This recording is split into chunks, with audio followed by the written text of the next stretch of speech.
এপার বাংলা জমজমাট করে ওপার বাংলা যাচ্ছে, এটা নিয়ে দেখুন, এপার ওপারের বিষয়টা দুটো সরকারের ব্যাপার, কারোর ইচ্ছার ব্যাপার নয়।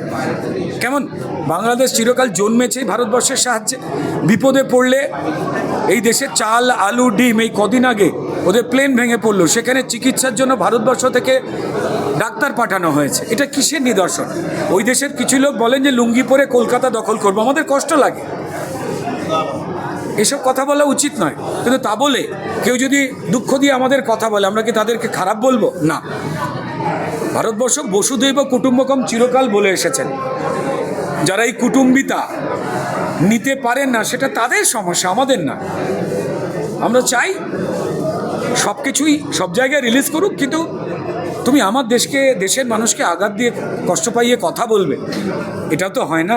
আমার মনে হয় যে তারা যদি এইটুকুটা দেখতে পারেন, তাদের যে কিছু অত্যুৎসাহী মানুষ যাদের কিচ্ছু নেই, কিন্তু তারা বলেন দখল করে নেব, কিছু না বুঝে।